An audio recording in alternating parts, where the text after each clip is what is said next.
Good morning, friends, family, followers, and guests. We think back as we anticipate the fight over Amy Barrett. We think back to Gingrich and Kavanaugh. The Dems had in place what they called the nuclear option for the Senate, which was a simple majority vote. Both the Dems could do it, the Republicans could do it, and that's what the Republicans exercised for those votes. Chuck Schumer comes up with the idea, probably because of what he saw happen in Oregon. He came up with the idea that they would keep from having a quorum in order to keep from having a vote. And of course, at the federal level, there's procedural ways around that. It's actually kind of stupid, but it's like other political procedure. What it will do is it will create another levering opportunity for the party that's in control, whichever party that is. And sooner or later, it'll come around to bite them in the butt. And biting them in the butt was demonstrated again with the nuclear option, the simple majority vote for confirmation. What happened in Oregon is that the Republican senators took off. They just left the state. Government through Kate Brown, the governor, declared that they weren't playing politics fair, and that she was going to have them arrested. She was going to force them to show up, and so they could have a vote, so they could further the liberal agenda. Of course, the senators stood by their guns, so to speak, and they stayed absent. So the stuff that the Democrats wanted through Brown couldn't happen because there was a clear constitutional requirement that there be a majority, more than just a majority. I think it had to be a 2/3 majority or something like that.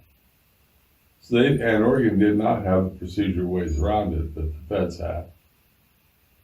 So Schumer again wastes his time.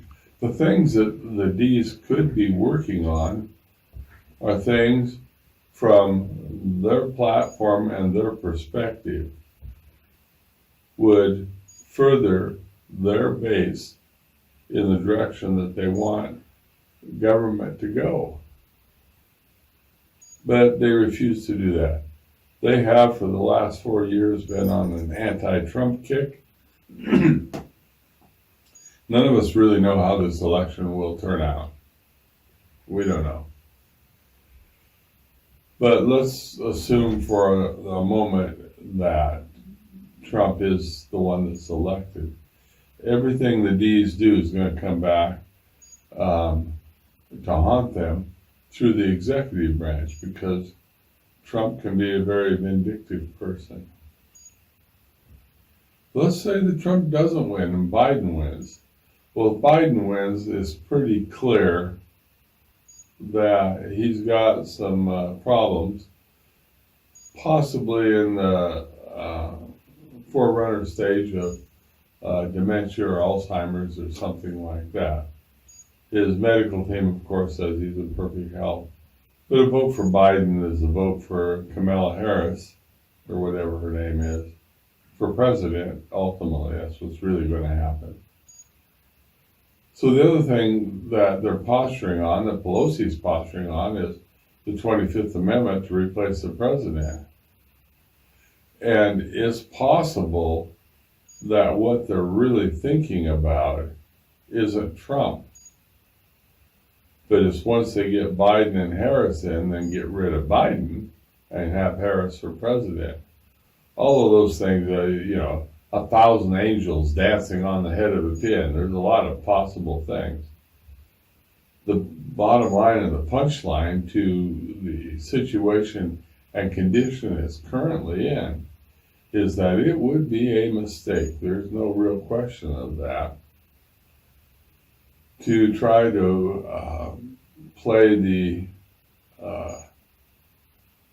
card that Schumer is presenting right now, and is also be a mistake for the nation to let Pelosi play her card for the Dems and constitutional amendment that changes the 25th.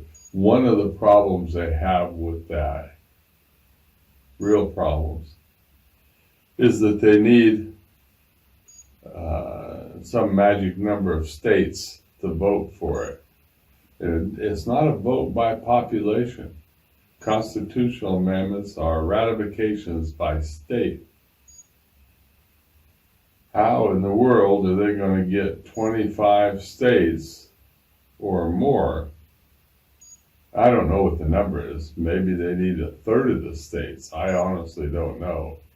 But it doesn't really matter. They couldn't get 25 because none of the rural states would vote for it. And the reason why the rural states wouldn't vote for it is it's not important enough to the people of the United States within the rural states to put themselves at risk, just as they need the Electoral College in place in order to protect them from the three major metropolitan areas in the United States and the vote of the masses. They also need this in place to protect themselves from this kind of end run that Pelosi is planning. I think it's a joke. I think she knows it's not real. In part due to her age, you can see her slowly falling apart. I think she's out of there.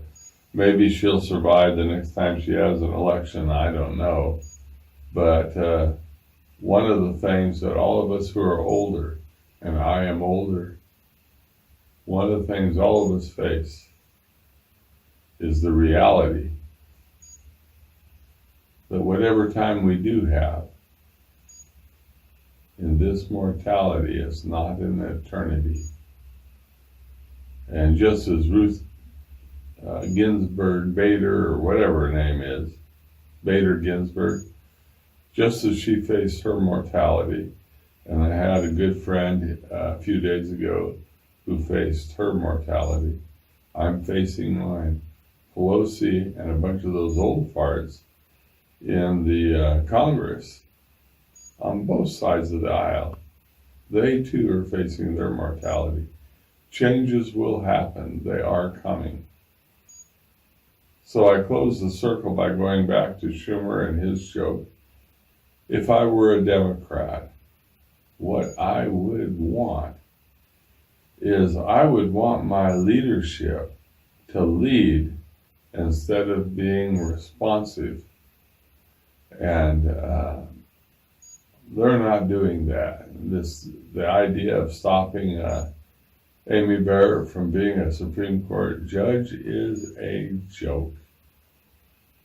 So given that that's going to happen, one of the things they could do in a leadership role is say, she's well qualified. The very liberal American Bar Association has rubber stamped her as well qualified for the job.